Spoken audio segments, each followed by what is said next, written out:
Hey guys, welcome to the Win-Win Podcast. Today I am speaking to Molly Bloom.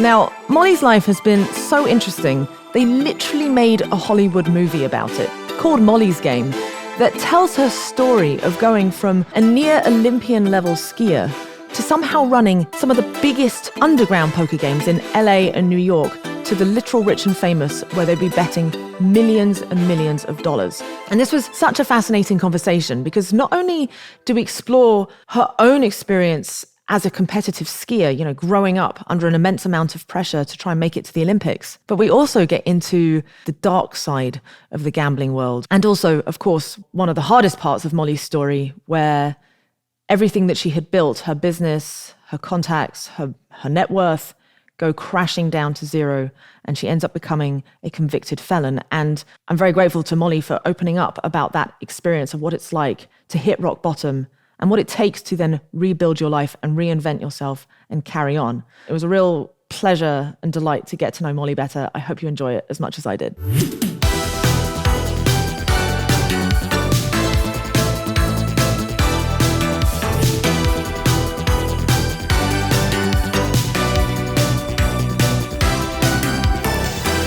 So, Molly, you've had a bizarre career. Absolutely bizarre. I rewatched your movie the other night. It's so good. And obviously a very common theme that seems to have sort of threaded much of your life together is around competition and games. And, this is the same for me, really. Mm-hmm. Did you play a lot of games as a kid growing up? None that really stick out. But competition in every sense was a daily part of our life growing up. My brothers and I were so hyper competitive. So if we did play a game, we rarely got to the end. It usually, was interrupted by like fist fights and throwing things. And, we were just very competitive. How much younger were they than you? We're all 2 years apart. I'm the oldest. Oh, wow. So you're close enough where actually competition is meaningful. Yes. So you would play like a game of Family Monopoly, let's say? Yes, exactly. And it would end in fights? Oh, yeah. Really? Yeah. Who was the main instigator of the fights usually? Generally, whoever was losing. So where do you think this competitive streak in your family came from? Yeah, it's a good question. I think that it was... I think there's a bit that's innate, but I think that my father was a big instigator. He's very competitive. We grew up watching sports. We grew up in a very performance-focused home. Mm. And I think that he, probably intentionally, and I think if he was here, he would even say he did. I think he knowing what the outcome of healthy competition is, I think he probably instilled it. My mom is somebody who instilled this sort of allegiance to a core set of values. Integrity is her thing. Kindness is her thing. At the end of the day, looking at your day and seeing like where what you did well, what you could have done better. And my dad's thing was walk through fear, learn how to suffer constructively, strive for excellence. So they were pretty specific, in their polarity. I mean, as a unit, altogether, that makes super really effective. Well-rounded, incredible humans. Yeah, I mean, I feel the older I get, the more grateful I am for that type of parenting. Although at the time it was exhausting at times. So what did like an average, when did you figure out that you were really good at skiing? To the point where you were like, okay, let's see if we can make a career out of this. So we would go up every single weekend, and my dad trained us as though he was like, had plans for us to go to the Olympics, but he never did. He just, that was his approach to sports. And then we started liking it. We started performing well, and then we started competing. And I feel like the three of us would always come in first or second. And then it just became a thing. So it wasn't like an intentional, because like you hear of some, was it the like Earl Woods, Tiger Right. Sad, or Richard. yeah, and then like Williams, the sisters in chess. Oh yes, God, I've forgotten her name. The Polgar sisters, Yep, right? yep. Their father decided, Yep. I want to see if I can like essentially create chess geniuses from birth, yes, and it worked. yes. Although, I mean, I guess chess is, obviously it's almost entirely mental, whereas skiing is a much more, you need that strong physical element. Presumably do you think there are certain body types that just aren't cut out for skiing? Or is it something that you can just like build sufficient technique and muscle density? Yeah. Well, it's a strength. There's strength. Right. So if you aren't able to really like build bulk and muscle, I think it's harder. But I don't know. I mean, I think there's more that goes into it than that, because you also have to be flexible. I'm talking about mogul skiing right now. So, downhill's a different deal, but you have to be flexible, and you have to have this sort of interplay of incredible strength, but also the ability to be extremely supple and almost poetic, because you're negotiating objects that are coming at you at high speeds. And the way to do that, everyone always tells me how bad they are at mogul skiing. And it's interesting. It's because everything your body tells you to do is wrong. So you have to relearn. You have to teach your body how to do something that it feels very wrong. Because when you hit impact, your body wants to tense up. And instead, you have to become very supple. Right. You shock absorb. Right? That's right. Yeah. So how do you overcome that? Was there like a moment when you were learning it that, even as a young person, you were still like, okay, you were aware of what your analytical mind was doing and trying to overcome that? Or was it because you were so young that you didn't have chance to build up those sort of unhelpful intuitions, essentially? Yeah. I think it was because we were so young. And then I had this very cerebral, brilliant coach as in my teens who explained it to me in this high level way and gave me an even more sophisticated understanding of it. And then that really was a pivotal point for me in my ski career. So you say sort of very cerebral and analytical. What can you give an example? Is it like sort of, do you assign probabilities, or It's more like geometry. Ooh. Yeah. So, just the angle in which you want to hit the bump and what you want to do with your body and your skis and the positioning. And so, he was, I think he was like a mathematician from Dartmouth or something. So just had this very interesting way of talking about it. And very much was describing it using geometry.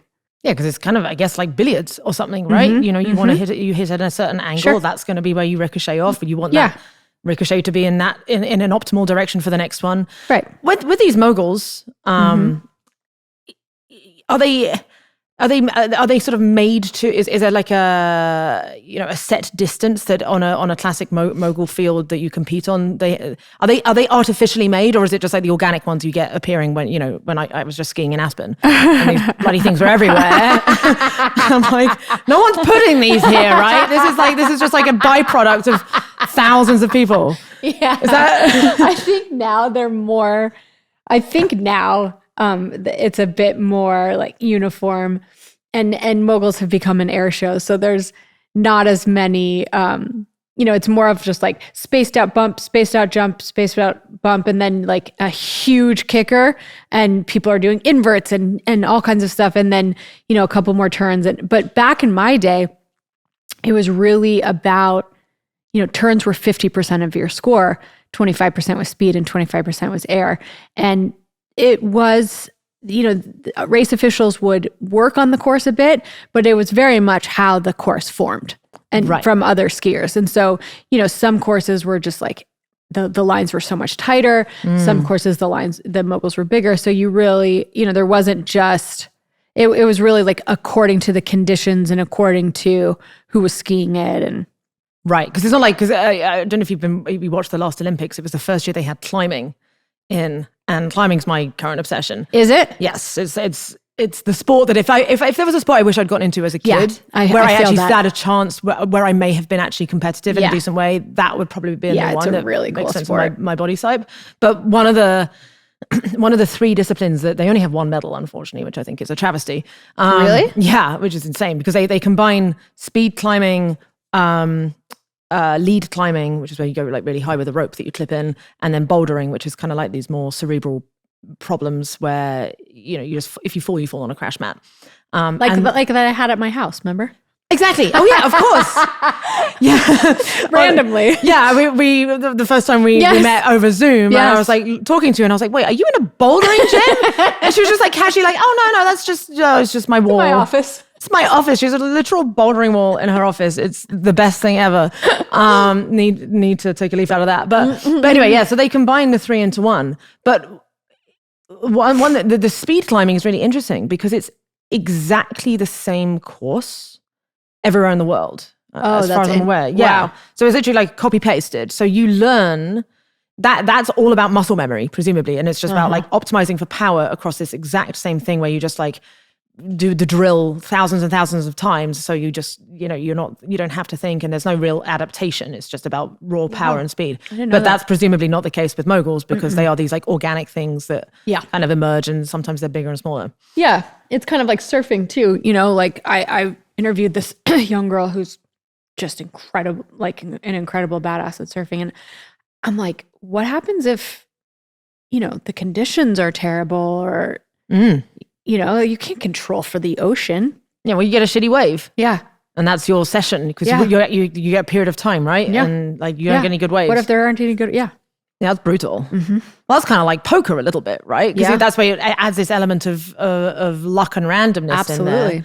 And that's why it's often so hard when people are like, who's the best poker player in the world? It's like, over what, what format and so on. And you need a significantly good enough sample size to deduce it. Right.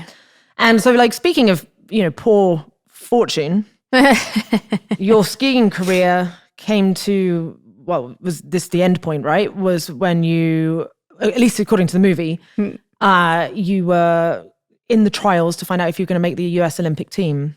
And you got insanely unlucky with a piece of birch that got, that they put on the grass, on the snow to increase the contrast, and it popped your ski off. Can you talk us through that? Yeah.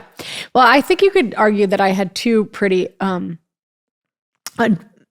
unfortunate obstacles in skiing. The first was when I was 12 years old, and I was diagnosed with really severe scoliosis, and I had to get that's bent spine, right? My spine was curved at 63 degrees. And so they have to basically try as delicately as possible to straighten your spine. And then in order to keep it from continuing to curve, because that's what it knows, they took all this bone from my hip and they fused my top 11 vertebrae together. So basically it's now a solid bone instead of vertebrae. And then they put 2 metal rods on the side. And so that was like, I was 12 years old and the doctors, I said, can I continue to compete? When can I get back on the mountain? I'm a competitive mogul skier. And they were like, mogul skiing is off the table for you. Ski recreationally, there are other sports that you could possibly do. Impact. Yeah, exactly. Exactly. But and I think this was the first time I realized that you didn't necessarily have to listen to the experts or to authority. And it wasn't because I made this conscious decision. It was because I could not imagine my life in this family without mogul skiing. And so I didn't listen, and I got back on the mountain and, listen, to have a basically immovable thoracic spine is not ideal under any circumstance, but it's particularly not ideal for mogul skiing. But I just didn't let it really stop me. And so then I made the US development ski team. And then I became ranked 3rd overall in North America on the NORAM tour. And then I made it to Senior Nationals, which was an Olympic qualifier event that year. And then, then I would say the second unfortunate incident happened where I skied over that little piece of pine bough and my ski pre-released, and that was that. In the movie, there were a couple times in the movie where there was some pretty big embellishment to the baseline facts. One of them was my LSAT score, funnily enough. Aaron, so what did they say? Aaron generously gave me a couple points on the LSAT score. And the other one was sort of like how the crash. It wasn't as bad as it was in the movie. Right, there wasn't like blood pouring out your face, and like were you knocked unconscious or not? I wasn't knocked unconscious. It was just I hurt myself. It would have been a recovery, and I also really had to stop and think. I had to ask myself a question that I just didn't really want to think about, but it had been on my mind. Have you taken this as far as you really can go?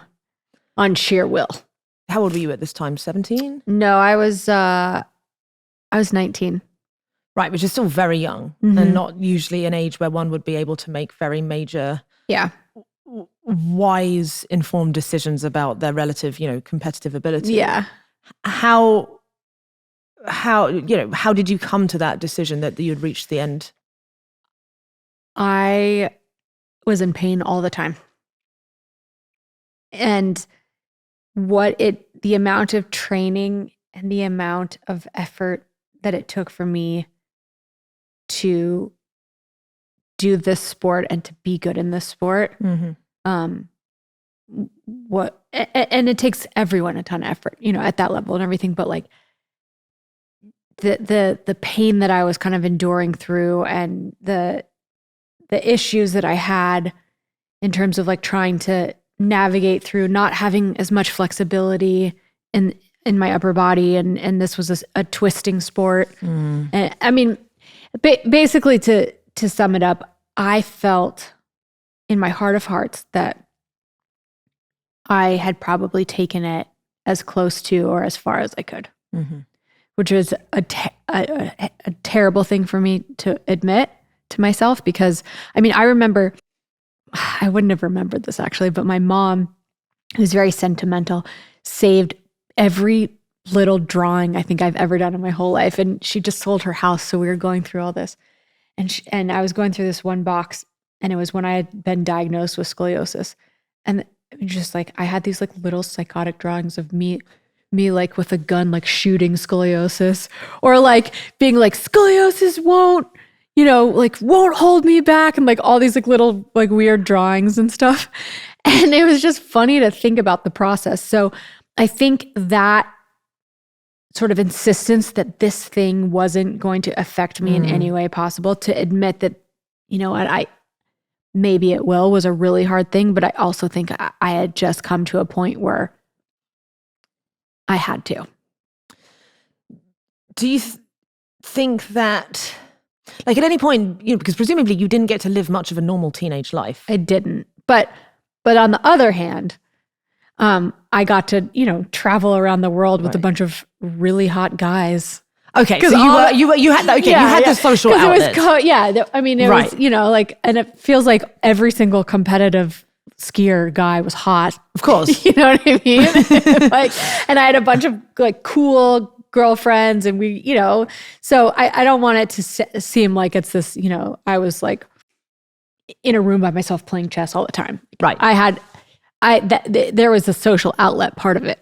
So you did. So you actually did love the pursuit, because sometimes you hear of these, kids particularly going into the training for the Olympics and so on. And it's like, how much of this is coming from the kid and how much is it coming from the parents? Oh no, I mean, I don't think my parents wanted me to ski. Interesting. Okay. Yeah, I mean, because you have to understand, my brother Jeremy was an actual prodigy. He was number 1 in the world at 16. Wow. Yeah, and that's not why they didn't want me to ski, but I think they were just. I don't think anyone really believed I could do it, Is that why you continued pushing so hard, do you think?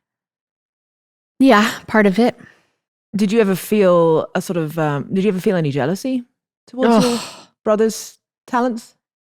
Jealousy doesn't even begin. It destroyed me daily. How did it feel? Like, how did it manifest? Well, I want to say this. My brothers are also my best friends, and I love them. And I felt both at the same time. Like, if my brother didn't do well in the competition, I would cry for him. Oh, but he always did well, so he was fine. But like, I'm so fiercely protective, but also so fiercely competitive. And more than anything, I think I wanted to know what my thing was, like what that thing was that I was going to have in the world. Because Jordan, my brother, who's, Harvard trained heart surgeon at Massachusetts General, was just brilliant. Just absolutely like blow your mind brilliant, beating my parents at chess when he was young. And Jeremy was, from day one, just this incredible athlete. He went number 1 in the world at 16 in mogul skiing, went on to play in the NFL, ran a 4.3 40. And so, they had these 2 dynamic, exciting brothers. And I was good in school. I was good at skiing. But, in this family of mine, like, unless you're kind of top in the world. Right. Who are you? Right. Who are you? And I don't think my parents made me feel that way. I think I felt that way. And I just wasn't going to rest until I found something that was my thing. And then I thought that thing would bring me peace. And then I realized that math is a lot different than I thought. That you sort of have to do that work. Some people say you do the work first and then you enjoy the benefits. But I think there are just some people that unless they accomplish something, they need to prove it to themselves, But I do believe that it's both simultaneously. It's being able to start to manage the interior world better, but also if there's something you need to do, to at least give it your all and try to do it. At what age did you start to have that realization that it's about managing the interior world? I came by it by accident. So after everything in my life fell apart, in the fallout I lost all my money. And just to give context, this is what, 10 years later? This is, let's see. Yeah, I think that's fair. This is after you've no longer skiing. Yeah. You go, maybe just for the viewers who haven't seen the movie or read the book yet. Yes. Do you want to just give a quick 1-minute summary of how you get to this point? Sure. I quit skiing, got really lost, totally lost myself, didn't know who I was supposed to be headed to law school. But before I even finished my undergrad, decided to take a year off because I was just reeling, and went to LA for 2 reasons: to be a kid and to be warm. My brothers and I had been chasing winter my whole life. Even during the summer, we would go train on a glacier somewhere, Right. And so I just went to LA to be warm and to be a kid, and then ended up being asked to serve drinks at a poker game. And this poker game was, populated by some people who were incredibly larger than life. Everyone from, some of the most famous movie stars on the planet, to the head of one of the biggest investment banks, to the head of one of the biggest movie studios, politicians, people who brought really prolific tech companies public. I mean, this poker game was otherworldly in terms of who was sitting at the table. And I became enamored with the proximity that it was giving me to information, to money, to power. And then I also became enamored with how unconventional the world was, how ungoverned and incredibly free. And then I also learned that I was quite good at being an entrepreneur. And so I ended up starting my own games and running games in both LA and New York, and running at the time, it was a $250,000 buy-in in New York City. And it just was a monster. And people were playing not only No Limit Hold'em, but No Limit PLO and 5-card stud No Limit. And, people would come in and this game became a billionaire's game, and people were winning and losing hundreds of millions of dollars. And I mean, it was just nuts. And then for most of my career, I was pretty, I walked the line. I figured out ways to do it that didn't put me in direct violation of federal statutes. And then by the end, I got super caught up and this, had this feeling of invincibility, and had run-ins with Italian organized crime and Russian organized crime, and then ultimately the feds, and had all my assets seized, and ultimately was arrested by 17 FBI agents with machine guns and high beam flashlights and all the stuff you see in the movies. So many questions to ask of this story. So going back to when you first saw that poker game. Yeah. So you hadn't played any poker yourself before then? No. It was you'd never been around a poker game? No.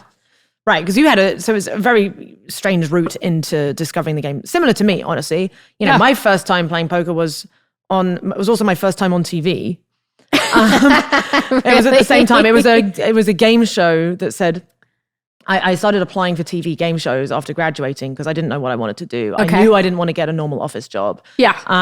And so I just was doing anything I could to stave off the inevitable going for real job interviews. Yep. And so I started applying for game shows. And one of these game shows, the first one I actually got accepted on, turned out to be a reality show that was teaching beginners how to play poker. I did my research on you, and I did not know You know this. that? I did not know this. Well, the mercy that is that this show isn't anywhere on the internet. Thank God, because I make a complete tit of myself in it. You did? Oh yeah. I misread my hat on basically the way you played a bunch of sit and goes until the final episode, where that was when we would play for the $100,000 and it was winner take all. And I can't remember exactly how the hand went down, but I rivered a straight. My opponent bet, and I declared, I was so excited. I was like, raise, which was, 80-90% of my stack. And then as I just after I said the word, I looked back at the board and noticed there were 4 diamonds out there. Oh. And I just knew I had 2 black cards. And of course, like the consummate professional I was not, I, instead of keeping a calm face when noticing this, I went... audibly gasped. And then the guy looked at me, and I was staring at the board, and he looks at me again, and I just a single tear starts rolling down my face. It's a masterclass of what not to do. Of what not to do, exactly. And he then is like, okay, I guess I'm all in. And then I fold, and then I have a meltdown and cry and run away from the table. Awful. As literally as bad as it could be in terms of embarrassing yourself on this TV show, particularly as someone who, I'd already started to fall in love with the game by the end of this series. And I was thinking maybe I could become a professional. And so all my hopes and dreams were dissolving in front of me, because I'm just making a laughing stock of myself. But then somehow, considering then the career I end up having, this does not exist anywhere on the internet. And I have looked hard for it. Wow. So, so strange route into the game. But anyway, go back to yours. So that first time you see this poker game, by the sounds of things, I can picture the scene. It was underground in the Viper Room, right? That's right, yeah. And there's all these movie stars and just big shots playing. What was it must have been a very intoxicating scene. Oh my gosh. Yeah. What was the most compelling part about it when you first started learning about that this world existed? Was it the cards and the gameplay, or was it the players and the dynamics around it? It was the fact that these people were so unguarded at the table, and that they were talking about the world, and it was the access to information. It was later that I started to really become so deeply intrigued in what you could learn about human beings, the human condition, and life from watching people play this game. That took a while for me to realize. So it really wasn't the game in the beginning. It really it was the players. How long did it take you to start developing an instinct for, for example, one of the things it talks about in the movie is like you were having to pay attention to when a player was likely to be getting in over their head, or going on tilt, playing badly, and because not only is it a risk for them, it's also a risk to you. Big time. If someone's looking like they're getting, for example, playing beyond their means, or they're just going to become really poorly behaved and disrupt the sort of because what's meant to be a fun environment, right? Right. How long did it take you to start developing those instincts? A couple of years. Year one, I really was under the thumb of my boss at the time, and it was his game. Then I went out and started my own games, and this is a really great story. It's in the movie, like, the movie doesn't give the full story, but so I had this boss who was, kind of a psychopath. And I used to say to him all the time, because I was a good girl. Like when I was working for him, I was volunteering at Cedars-Sinai, working with sick kids. And, I was my mother's daughter. And I would see the way that he and his partners sort of, were in the world. And I just kept telling him, I'm like, I'm super worried about your soul. I'm like, you are a bad person. You tell him? Oh yeah. I would tell him all the time. How would he react? And he was like, you need to learn to not be such a, and he's like, you need to toughen up, and the world's going to eat you alive, and all this shit. And I'm like, you're a terrible person. Right. And like, there's going to be some cost for this. And so eventually I was running these games, and it was, the game that he started. And he came in one day and he's like, I need you back in the office. This is too distracting for you. And it was, because I was obsessed with it now. I was obsessed with starting my own games, but I was loyal to him. And when he finally threatened to take it away from me, and he was like, I'm having this other girl take it over. And by this time I had put a lot of sort of my own IP into this. Like I had recruited players, and I had cultivated these relationships, and I had built spreadsheets, and all this stuff. And so and this was the girl that poker taught me to be. I was like, I'm going to take a risk, but it needs to be a calculated risk, So I sort of partnered with one of the guys in the game that I knew would be behind me. And I planned a game, and I invited everyone except for my boss.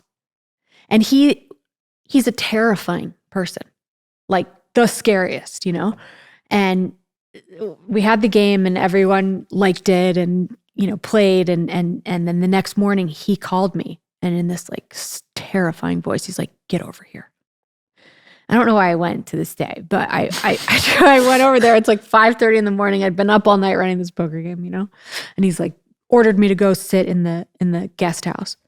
And I'm sitting there and I'm like, I'm insane. Like, he is going to kill me. I've humiliated him. I've, infiltrated the Billionaire Boys Club, and I've broken these rules, and I'm Right. And he comes into the guest house and he stares at me, and I'm like shaking. And he's like, I'm proud of you. Because it was this moment where he's like, you've graduated. Right. And I didn't know how to feel about it, because I'm like, does this mean that my soul's in trouble? Right. It was like your graduation to becoming a hustler. Yeah. It was. You've learned the hustle. And then, to his credit, he and I have been friends ever since. And he would come and play in my games and support me. And when, they don't put that in the movie at all. No, they don't. They don't. And then when, everything fell apart, he was one of the few people that had my back. So as you develop this skill of, running these games, because you're essentially like the vibe creator. Well, not only are you making sure that the mechanics of everything, that you've got a good quality dealer, that debts are getting paid and everything's getting settled up regularly, but you also have to create the ambience and the vibe and ensure that people are actually having a good time so that they keep coming back and playing. Yeah. What would in your mind constitute a good game? Okay. Couple things. People of equal or close to equal skill level. Close, very similar playing styles. So nobody that's going to sit there and sit on chips. People that are, going to give action. Those 9 seats should be inhabited by people who are exciting, who, when you go home from the game, you call your friends, guess who I sat next to? And that's hard to do considering some of them are people who are like A-listers or whatever and aren't that excited about sitting next to other people. Here's the hierarchy. Okay. In my games, right? So it was like billionaires were at the bottom. Then celebrities, then athletes. You bring an athlete in, you're going to see a bunch of famous, wealthy, powerful men look like a bunch of teenagers at a Bieber concert. Why? I don't know. What is it about athletes? I don't know, but it is. Okay, I guess it's maybe because poker is, at its essence, it ticks a lot of the boxes of masculinity, right? Yes. It's highly, you have to have a huge appetite for risk. Yep. It's more, although you might disagree with this, but generally speaking, it certainly at the higher levels, it's more of an abstract thing as opposed to a people thing. You might disagree with, well, in that it's very quantified, it's numerical. Oh yeah. You mean like you need to be able to know the odds and probabilities. Exactly. And, Yes. But no one in my game was playing Game Theory Optimal. Sure. Okay. but yes, at the highest level, yes, for sure. Yes. And then it's also, you need to be very comfortable with aggression, not only receiving aggression at you, but being aggressive and cutthroat with someone, like looking for their weaknesses and trying to exploit them. Yes. With no mercy in many cases. So those are typically male traits. And this is pure pop psychology, but I'm just wondering if, like, given that this is like this, so this is an outlet, because there's almost always men that played in these, right? Or were there sometimes for some women? So if I would have ever let pros in, I'm sure that women would have played, but no women played, no sort of women who weren't right, business people or female celebrities. Nobody ever played. No woman ever played. That's so interesting. Yeah. Well, let's stick a pin in that because I want to come back to that. Yeah. But yeah, just on this hierarchy, I wonder if it's because this is already like a sort of outlet for masculinity. I could see why a professional athlete who are, they are the peak of physical perfection in whatever and excellence in their narrow domain, in a physical way. Yep. Maybe that's, if this is the totem pole of masculine. Yeah. An orgy of masculinity, essentially, then that's why. Yeah. I mean, look, there's a natural sort of fandom that, look at how grown men act when football season starts. Or, by the way, look how, and I shouldn't just say men, look how grown adults act for kids playing college sports. Yeah, that I don't get that one. We don't have that in England, by the way. It's a seemingly unique US thing. Interesting. But the fact that like college football is on ESPN, and is tens of millions of dollars. I don't know how big the industry is, but it's billions. Yeah, it's bizarre. But anyway, yeah. So it's just all these things are so fascinating to think about and to watch. But yeah, no, that was the hierarchy. I mean, I would stake. I would pay their buy-in. That's how good they were for business. Oh, you would actually stake a player to come and play? If they played for the Yankees? Yeah. Wow. Because then all you need is one. Right. One time. because then your game is the one The one that had blah, blah, blah in it. Yeah. Yeah. It's marketing forever. And then you get into the details, right? Great playlist, great hotel room. The people that you choose to work the game have, presence and charisma. And people with, I guess I would say, the most tolerance for loss are the ones that lose that night. Because there are some people that when they're losing, emotional contagion's a real thing. Yes. They can bring down the entire room. Right. Well, there's some players that people just wanted to win, not because they felt bad for them, but just because when they were in a good mood, that would keep the game keep the game alive. Yes. So did you find yourself selecting? Did you ever uninvite someone because they were a bad loser? That would not be the sole reason I uninvited them. If they would lock up their chips and they, you know what I mean? Like, or I felt like they were a credit risk or something, but never just because they were a bad loser. Mm-hmm.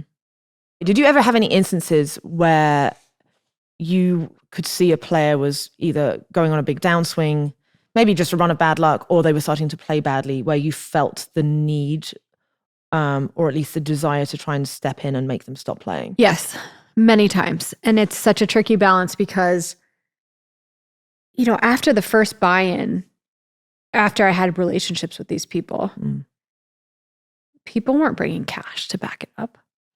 That, it was just like, I'm good for it. Give me another 10, give me another 50, give me and I had to make these decisions. And even in the beginning, when I wasn't completely on the hook for it, I was still on the hook for it. Because you let someone go in deep enough and the entire game gets stiffed, the game's done. Right. It's over. So, but there's also a number that you can't cut someone off before because they're going to argue, you didn't give me enough ammo to come back. So it's a tricky balance of things. And luckily it was a couple years before I really took that responsibility on solely. In the first year or two, the players in the game really sort of, the game made choices for itself. So there was a consensus. I see. You just let them, you'd sort of hand the decision making over to them as much as possible. Yeah. So basically I would just say, okay, guys, what do you want to do here? And I guess you can do that if you have the same cast of characters each time. Yeah. It was just much easier. Yeah.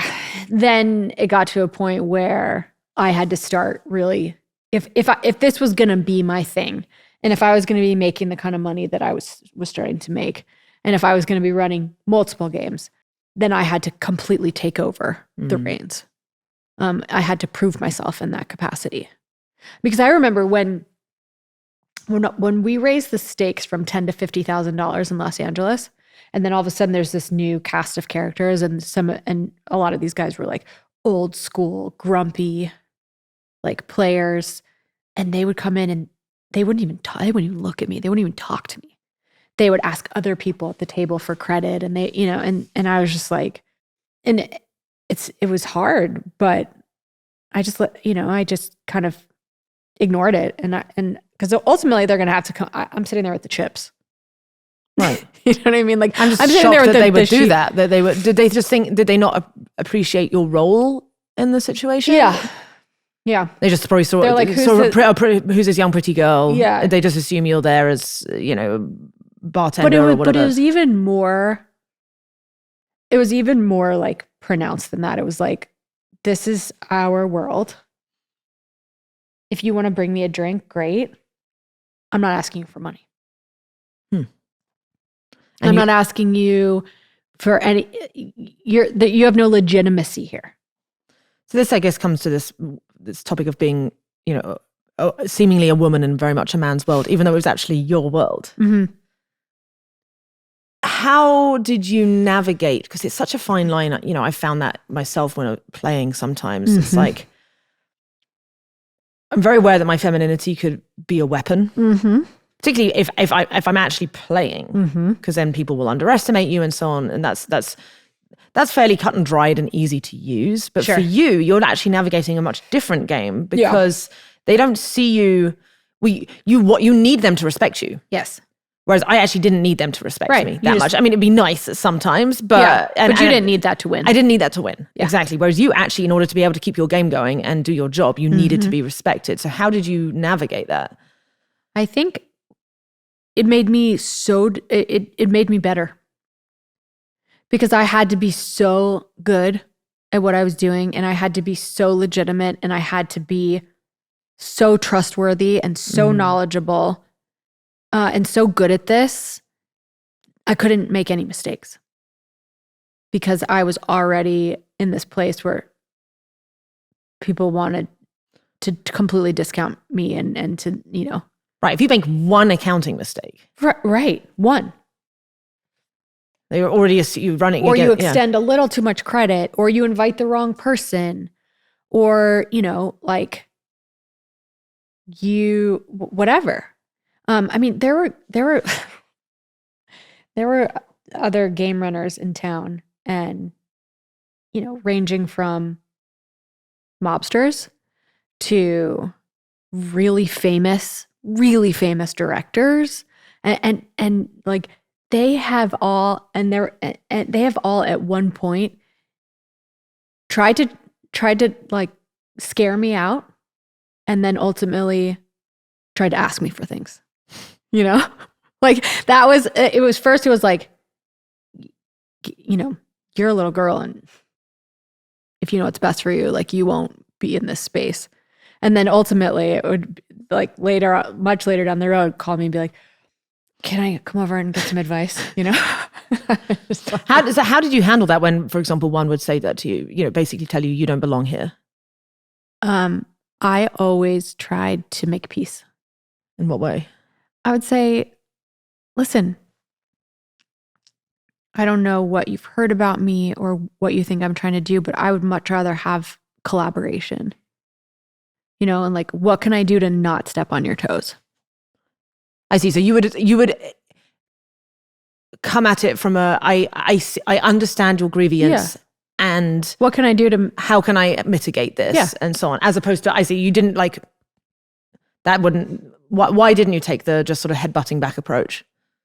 Because it would have been justified. It would have been justified. I just didn't see. It felt like it would have been more out of ego and not a move of productivity. And I also knew I was at a deficit in that position because I knew how far they could potentially go, and I could never go that far. Right. I could never hurt someone. I know there was the moment where you got beaten up by the Italian mob, but this was while you were still in LA. They were still. Was there a moment where you were genuinely just scared for your physical safety? Not in LA. Not in LA. Not in LA. Because I was almost always able to cut through that, and that's such an unexpected move, right? For someone to sort of like threaten you or whatever, and then I'm like, how can like my presence in this world actually be good for you? Right. And I found that to be this like very surprising to have this outcome of like confronting aggression and fear with humanity doesn't always work, but a lot of times it does. And so as a rule of thumb, you would follow that? I would always try the way of peace first. Because again, I'm not going to get into a gang war. If I'm not going to follow through on this, you can't. You can't bluff it. I can't bluff it. You need to balance your range, right? Yeah. So you need to have a perceived balance range, and if you know that you don't, and they know that, then there's no point. So you have to go otherwise, I have to be ready to go to war, right? And I'm not. So, one topic I wanted to touch on, because I think it's pretty relevant in terms of understanding when competition is healthy versus unhealthy. Yeah, is the the archetype of the psychopath. And, you could argue that there are certain facets of high stakes, good quality poker playing that are at least correlate with certain psychopathic tendencies, in the because you're playing this zero-sum game. Mm-hmm. Your win means the other person has to lose. Mm-hmm. And then you have to willfully deceive them into making bad decisions, look them in the eye and say, I have this, but when you really have, I have X when you know you have Y. And to have no remorse about it, right? Right. And I found throughout my poker career, it got harder to do that. I never had any remorse whatsoever when I started out, when I won, where I outplayed someone or, I felt fantastic every single time I won. And then as I got a little older and, maybe I'd seen more of the sort of negative consequences that can happen when, for example, someone is too addicted to the game, they play out of their depth and so on. So what's your sort of philosophy around, well, first of all, do you feel like you develop the muscle to sort of spot psychopaths or psychopathic behavior? Because presumably in the beginning you weren't exposed to that. You weren't, you didn't see it at all. And like Player X famously in the movie said that line, which is, I've got it, what is it?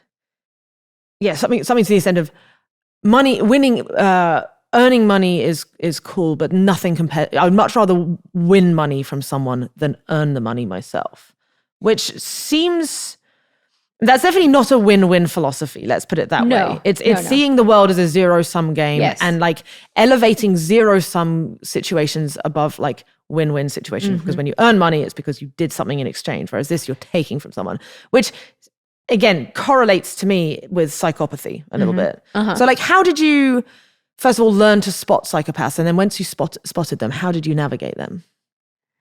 Yeah, wow, it's just such a fascinating conversation and such a fascinating point that when you are obsessed with winning versus earning, there's something more savage about that. Yeah. Well, psychopaths are initially, I think, very hard to spot because they're so charismatic. And they're so good at manipulating your emotions. They can make you feel a certain way.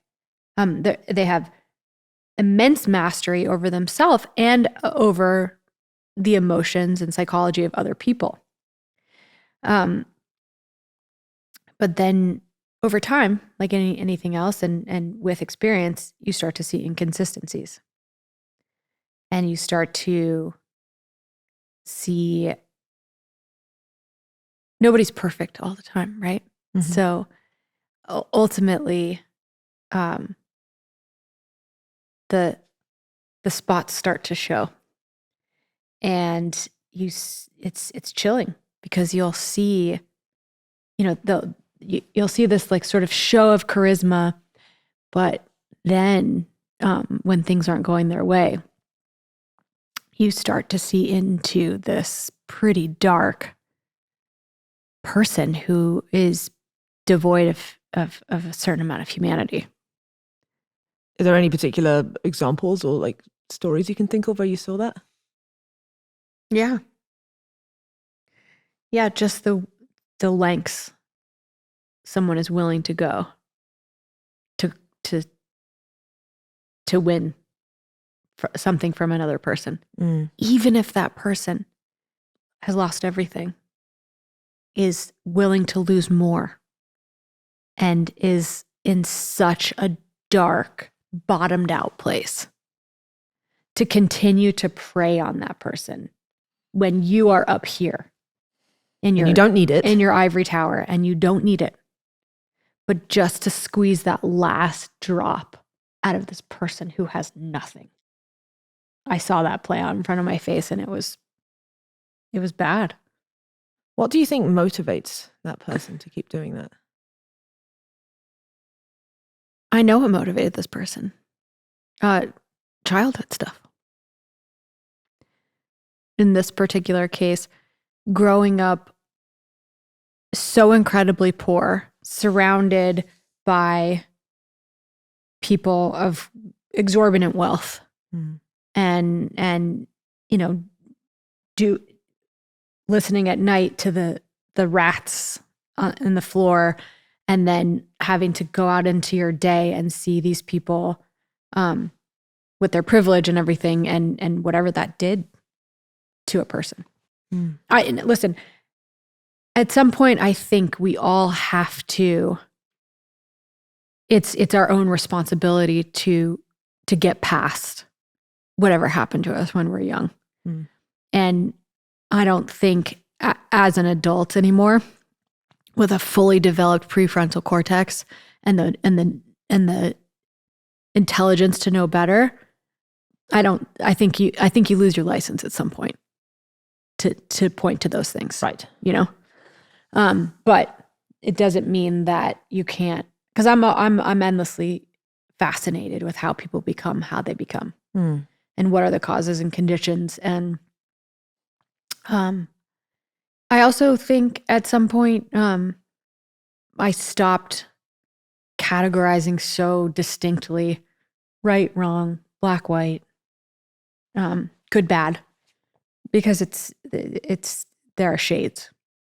It's so rare that I've met someone who's just purely bad or purely good. I don't think ever, maybe. Of course, there are people that exist like that. But even they often have like an origin story that is just horrifying. Right. Like, I guess you can think of, I'm sure that this exists, of someone who's actually had like a very objectively pleasant childhood and still has this sadism streak in them. And those perhaps, I think I'm not qualified enough on the term, the psychological definitions of exactly what constitutes a psychopath. But if there's shades of it, then presumably the ones where actually there isn't like an obvious environmental cause. Yeah. And they still seem to relish in like creating lose-lose situations, causing pain or suffering in someone for no apparent benefit to them other than some kind of weird gratification.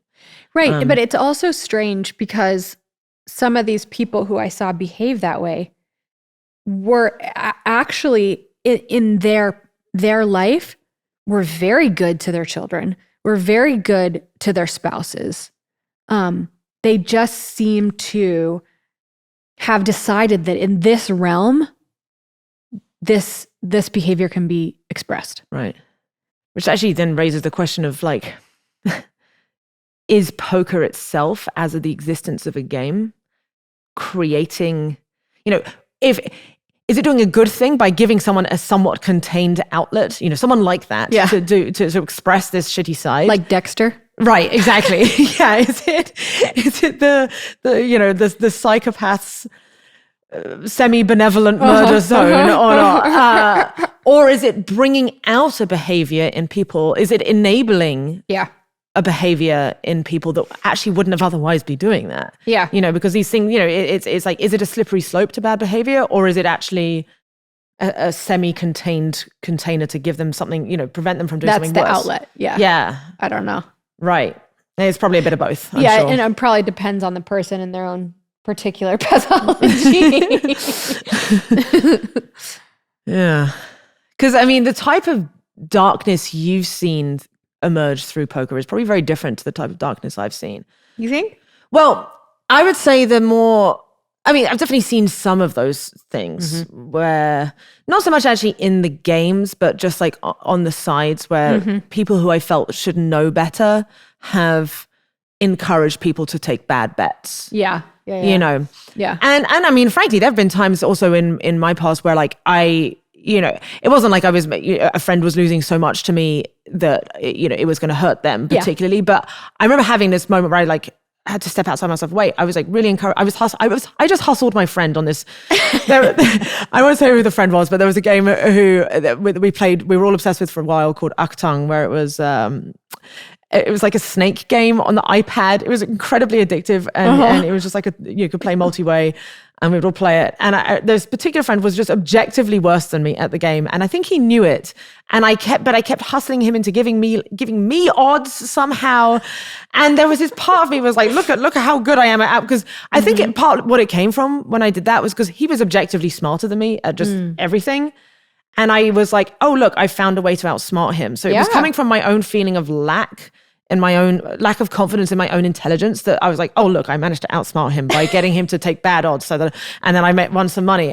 But now I look back on it and I'm actually horrified at that behavior. I'm like, that was my friend who I misled. I didn't need to, I didn't need the money from him and so on. And it was like, why, so, I'm interested in understanding these mechanisms within ourselves, but within the largest scope of poker, usually where I saw bad stuff that happened was, again, through these weird sort of slippery slopes that would happen where people would be doing these prop bets against each other. And it's like, okay, guys, there's something where it's like, this has gone from light to dark. Yes. Fun to unhealthy. Yes. What is that moment? It's really hard to it is pinpoint. And I mean, even though I didn't sit down and play, I've had those moments where you see someone getting really taken apart. They're a little out of control, right? They start losing in the game, and then there's almost this franticness, and then they'll play backgammon on the side, and they'll betting sports, and there's this feeding frenzy, and I've been on the sidelines before, seeing this happen, and it's also good for me, right? Because 8 other people are profiting, and they're looking at me. This is the best game you put on, So it's like you're so conflicted, and there's this sense of adrenaline, and you're winning, and then at some point you're like, but this person is getting fed on. Yeah, you're literally watching the nature is red in tooth and claw play out. Yeah. And then, you're in your mind, you're like, grown man. Right. Makes own decisions. Pretty sure he's super rich. So yeah, maybe it's less about the consequences of the outcome matters to an extent, but there's also this it seems like we get this sense of, this tipping point happens when there's a pleasure being gained from the act itself. Yeah. And it's in us. Yeah. All these things, that we just get so outraged about, in society. It's to me, it's okay, after the 9 billionth powerful person has leveraged their power to sort of have an office relationship or whatever, we're like, okay, newsflash, sex is compelling to people. Right? Okay, we have established this. Can we stop being so mortified and outraged when people use their assets or their power to get what they want? Listen, I'm not saying it's right, but can we start to try to understand where it comes from and give people tools and defenses against it instead of just this, this feigned outrage? And it's I'm all about sort of let's understand what it means to be a human. Let's understand what it means to have this unedited mind that is very geared in these ways. And then let's start to provide education on how to force evolution or deny impulse or whatever, so that we can stop running into and having the same story over and over and over, because we're not being very solution oriented. And some social psychologists would disagree with that. They would say that social consequences and shaming is the way. But I'm not so sure. It definitely plays an essential part. I think ultimately we are social creatures. We care about, one of the strongest evolutionary urges we have is to avoid being ostracized from our social group. Yes. because it used to literally mean life or death for us Yeah. back in, the old prehistoric days. Yep. Doesn't quite mean that now, but No. it's arguably because of this that pro-social behaviors emerged. Right. That enabled us to be better coordinated and Right. actually work together. Right. And not just have a feeding frenzy all the time whenever there was an opportunity. So generally speaking, I think this, keeping the shaming, I don't like shaming so much as a term because for various reasons, I just think shame shame implies kind of like a loathing of the self or something. And that can be a very debilitating thing. Very. Yeah. I've experienced it before. Can you elaborate on that? Yeah. When everything fell apart and I was, under federal indictment and broke and living with my mom, and all these stories were coming out in the tabloids, and I was also like really abusing, like I couldn't live without pills and alcohol, and I was bottomed out, and I couldn't, like, it's this feeling of being so ruined and so exiled that you feel like it's just the heaviest feeling ever. It's like you've been permanently ruined and there's no way back. And so I started reading about it. Is there any particular useful books on shame? Well, Brene Brown has been a social researcher for a really long time and is really focused on shame. So I read a lot by her. I read this stuff by Gerald Fishkin, who says that shame is the ghost machine of the mind, because it keeps sort of like haunting you with this event. But really, what was the most helpful for me during that period was more of a Buddhist approach to things, and also everything I read, and then what I started to put into practice with meditation. And then also, my dad has said things to me that really resonate. And he was like, he said, your problem is not that you have these ideas in your mind, that you have this voice in your mind that's telling you that you're ruined and you're finished and everything. That your problem is that you're listening to it and that you're not doing anything about it. And then I remember also reading this book that said, it's The Untethered Soul. You're not the voice in your head, you're the one that hears it. And so, like, through these different little touch points, I started to understand, which seems like a simple concept, but I really didn't understand it, that the things that are going on in your head, the default mode network, the kind of script that's running through, is just inputs from the past. And that there is another part of the mind that can hear these things, can observe these things, and actually has the ability to have agency here. And so, like, whereas before learning about this stuff, I would have this thought, you're a failure and you're going to be a failure forever, or you are completely ruined, like you fucked everything up and there's no coming back. Before I learned about meditation, before I learned about this stuff, that thought would be my reality. I'd be hooked into that thought, and that would be how I spent my days. Now I know when I have a thought like that, I can practice non-attachment, or if it's really deafening, I can talk back to that thought. That is, and combat it with, like, that's fucking bullshit. I'm at that time, I'm 35 years old. I could have I have 60 plus years left on this earth to just live out this thing that happened. So, like, just being, and it's just, it required a ton of self-talk, of relentless not accepting that was going to be my reality. And then over time, what you learn how to do is you learn how to have agency and not get hooked to those like defeatist thoughts, and to ignore it. And, there's all different kinds of protocols, but I think that was such a game-changing moment. Was there a specific type of meditation practice that helped get you out of that sort of bottom?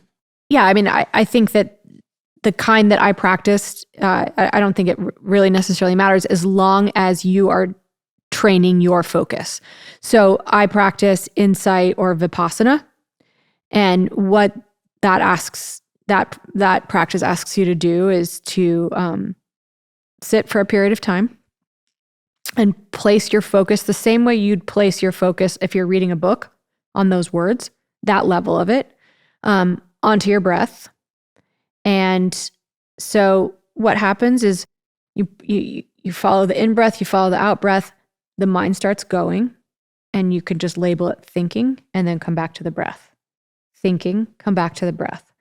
And it gets you into the present moment, and it also teaches you how to ignore some of this stuff.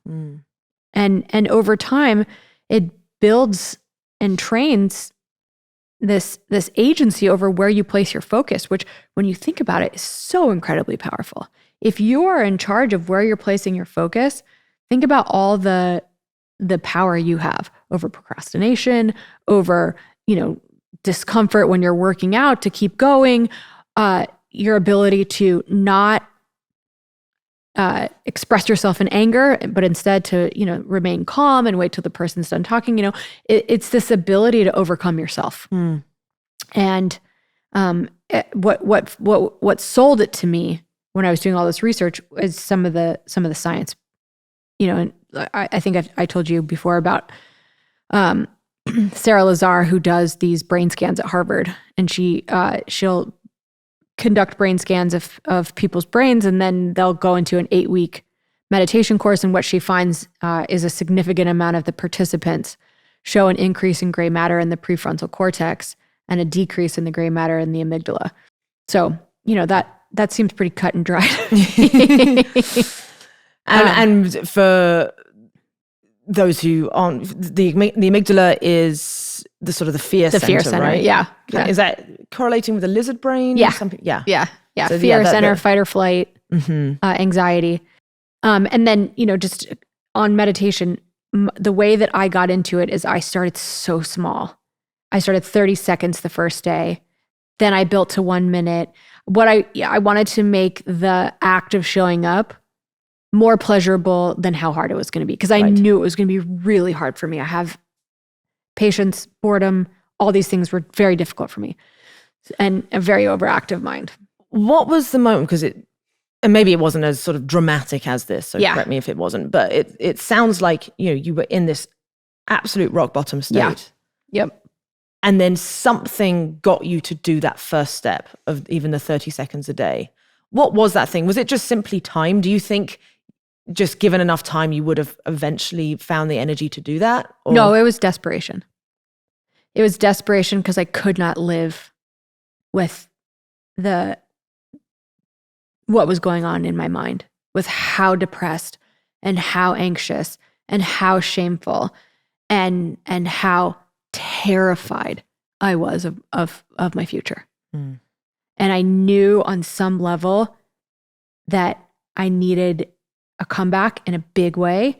And I knew that it was going to be a big fight. And I knew I had to be as healthy and as clear and as focused and as in control as I possibly could.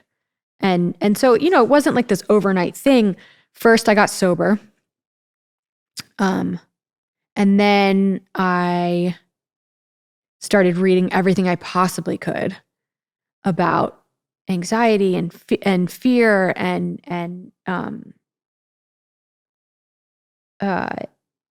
mindset and psychology. And then I did the 12 steps, which I'm not like presently in a 12-step program, and I'm not completely sober anymore, but even though, like, for me, drinking's just not that fun. There are just better drugs. Yeah, they're just better drugs. Mushrooms, we can have that conversation, but drinking is not really for me. I mean, I'll have a glass of wine, but anyway.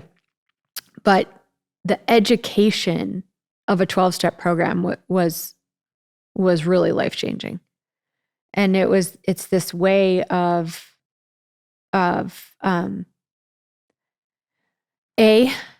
to go through this process of writing out all the people that you've ever harmed and to go apologize to them is, you don't think it's going to change you very much, and then it does. That sounds intense. It's intense, it's terrifying, and it's liberating. The other really, really cool thing that a 12-step program has you do is it has you write down all the things, people, places, things, ideas that disturb you.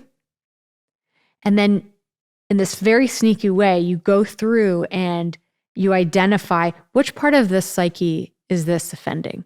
So like there's different options like financial security, emotional security. It asks you who you think you are in the context of all of this.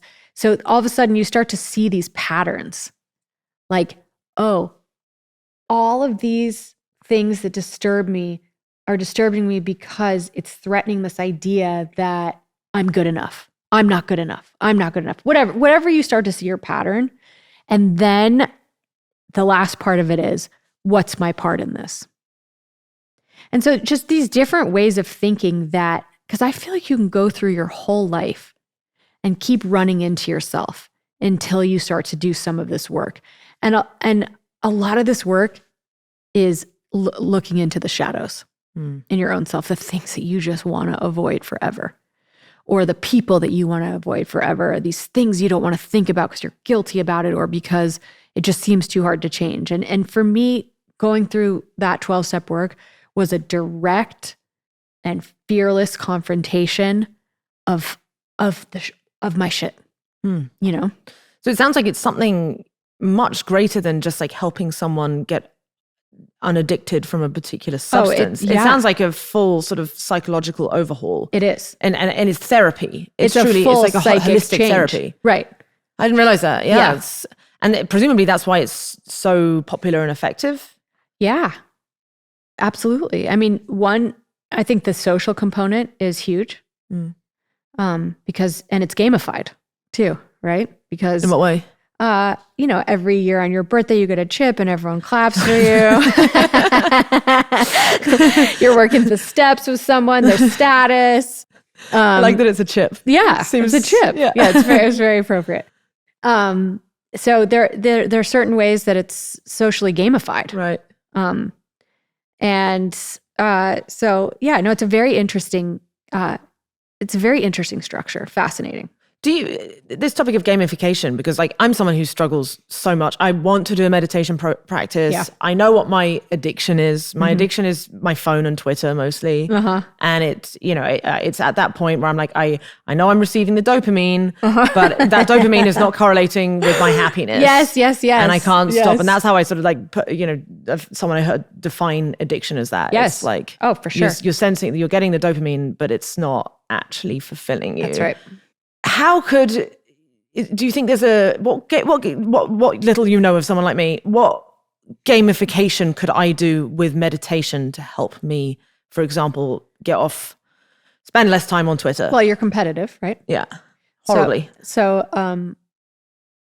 a community would be really helpful for you, in which, like Strava, right? Where people are running. I don't know if this exists, but if there is some sort of, like on Headspace, if you're on Headspace, it'll tell you how many minutes you've meditated, but I don't think that's enough for you. I think you need to be like competing with other people that are that's it. So if you have like a group, so Igor has a Whoop, the Whoop thing, right? It's like one of these I know my family and I all have one. It's like an Apple Watch type of thing, and you can have your group, and you can literally see how many hours you all slept, what kind of workout you did, what your heart rate was, etc., etc. Yes. And then they check in on each other like, wait, you didn't work out for 4 days. What's going on?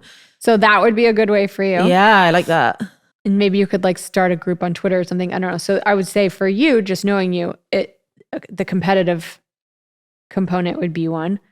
And all you would need is like 3 weeks of doing it consistently. And then you would know. This is what happened to me. I started to notice such a change in things that had plagued me forever that then I became afraid not to meditate because it changed so much. Wow. That's I want to get to that stage, but I'm scared of there's scared usefulness. You know, you want the carrot of like, oh, like the rainbow, wonderful world that you can exist in, but also I want a stick. Being like, don't, you know, the sticks are very good motivators too. And you think 3 weeks is sufficient? I do. And how much per day? So build up to 20 minutes, but start with one. Just 1 minute a day. And you got to do it as soon as you wake up. If you wait till your day gets going, it's I've done. already gone on Twitter. Yeah. It has to be pre-Twitter. Yeah. Okay, thank you. Check in with Twitter every day and be like, whether you did it or not. And then you're some accountability. That's one way. Oof. I know. Oh, that's scary. So what does Molly Bloom spend most of her time on these days? Because you're no longer in poker. Right. What are your main goals right now? My main goals, well, I had a daughter a year ago. And that is quite consuming. So I hear. Yes.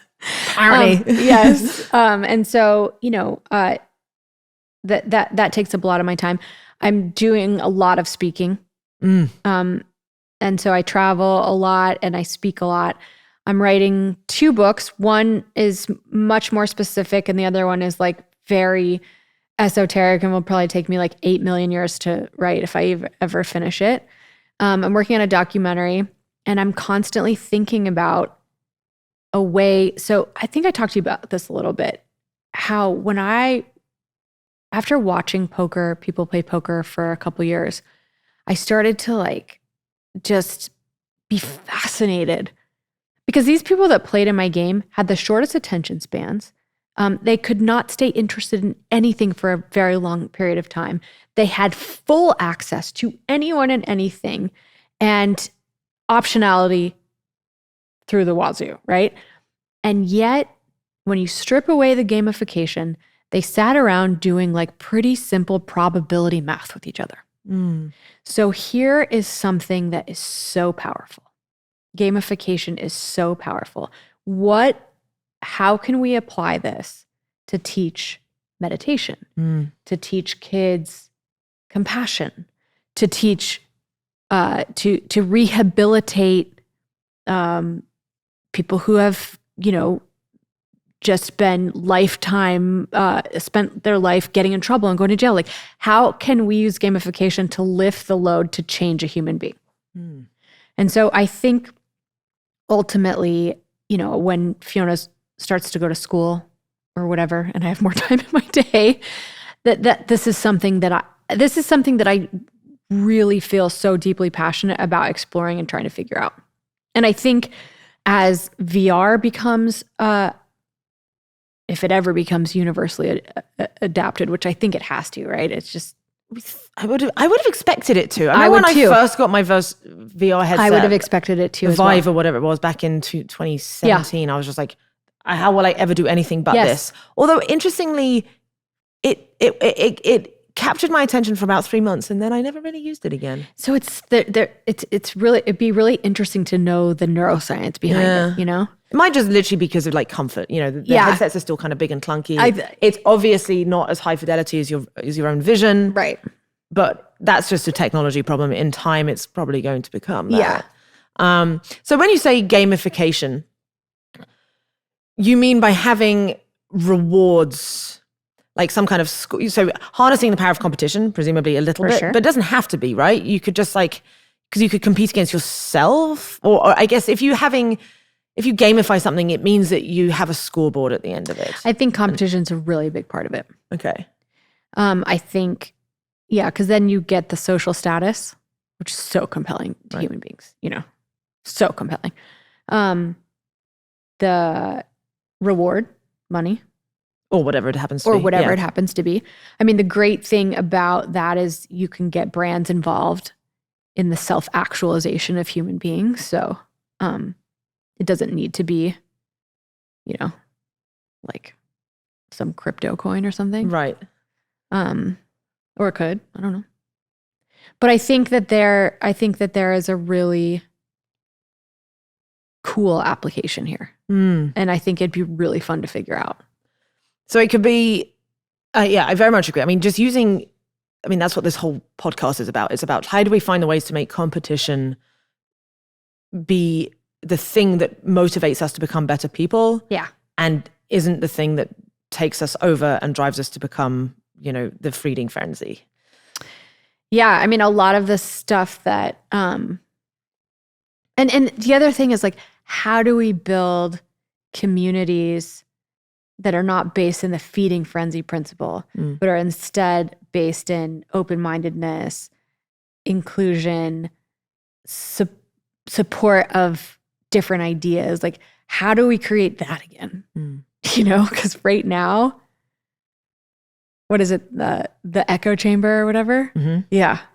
Right now, it just feels... Well, I think a big part of the problem of online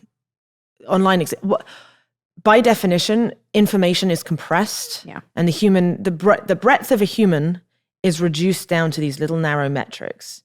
The complexity of someone's entire worldview, when they tweet something, they tweet an opinion on a particular topic, because people can't get all the rest of the nuance behind someone's worldview, right? Or even more generally, like even if they said those same words but in person, right, there's so much other information we're picking up. Yeah. When even if someone says something that we don't agree with, we can see their body language, the tone, the voice they use, and so on. Right. It usually enables us to infer and see the humanity behind someone, and thus it's less triggering to us and less like we're less likely to get angry and get into bad faith interpretations, because we see what's going on. And that's if we're going to spend more and more of our time in online spaces, we have to find a way to include this other information that we have. That's so interesting to pass and appreciate each other from. And I don't know how we do that. I think one thing that, like, one place where I really realized that is when we all went into lockdown and politics got insane, and everyone sort of picked their side. I, for the first time in my life, got a little caught up in that. Mm-hmm.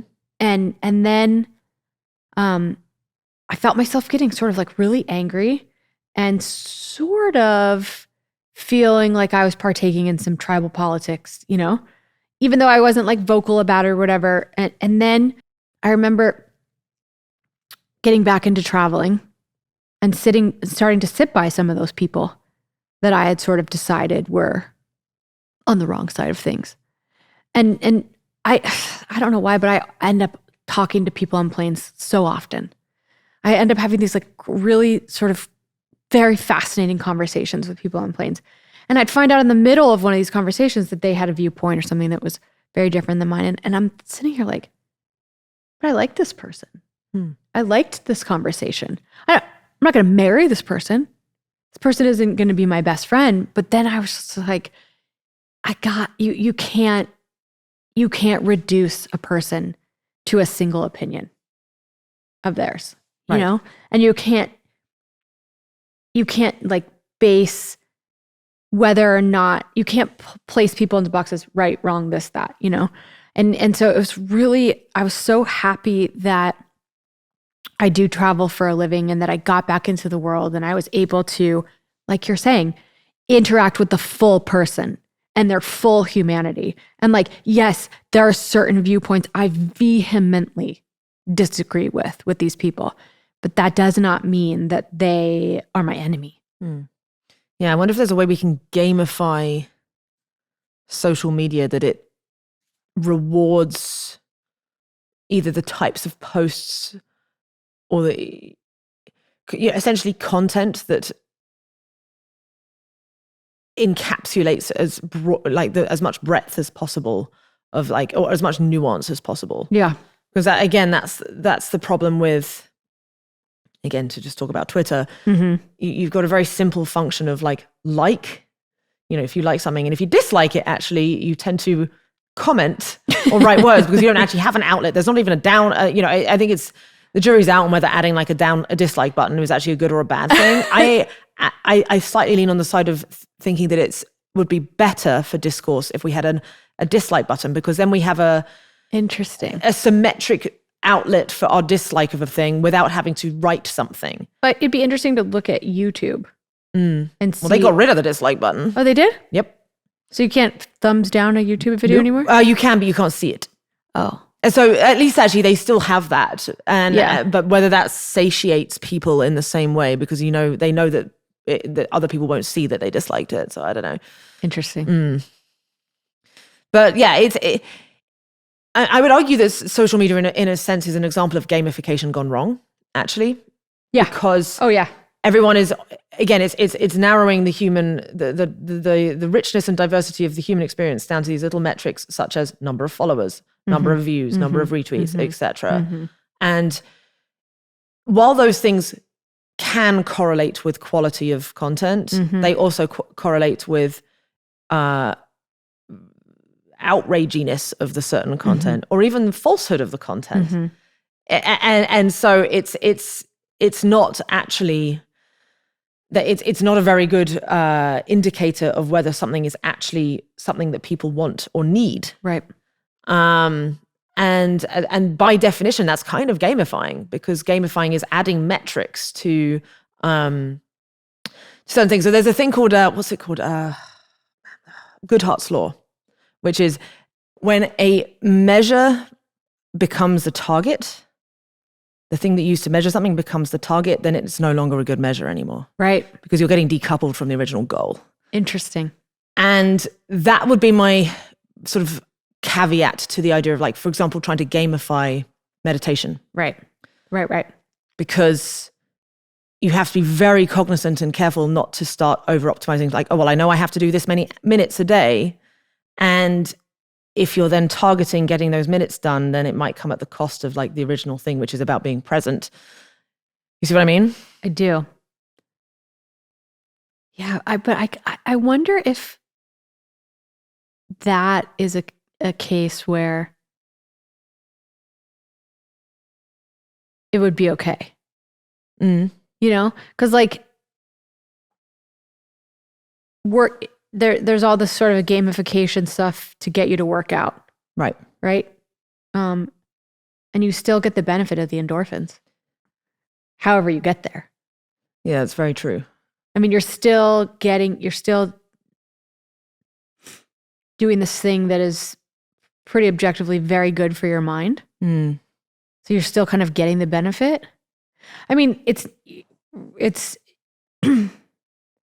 not, you're not going to become like the Buddha if that's your approach to it, but you'll probably be a little bit better off.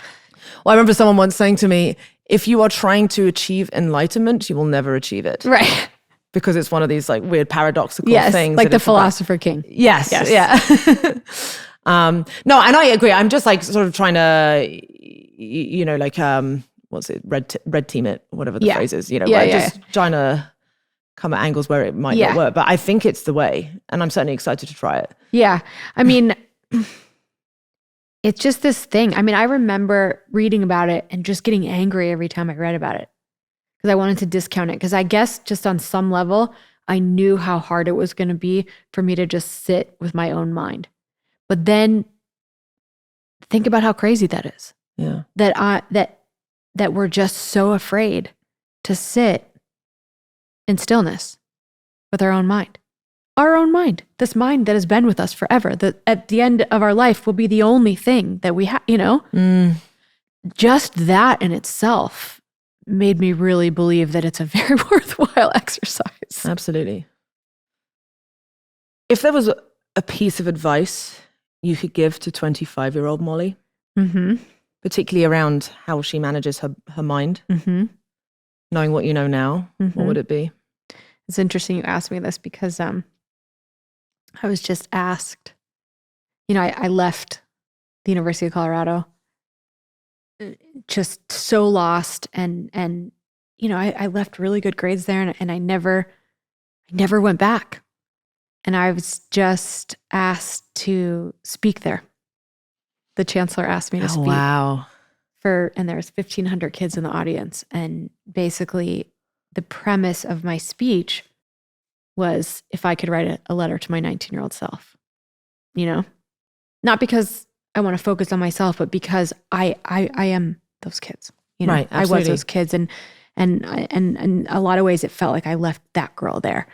And so, first of all, what I wanted them to know and what I'd want to tell myself, and who knows if you can really hear it, is that, I was so sure that I had to have it right, that I had to know who I was, what I was doing, and that I had to get it right the first time. Mm.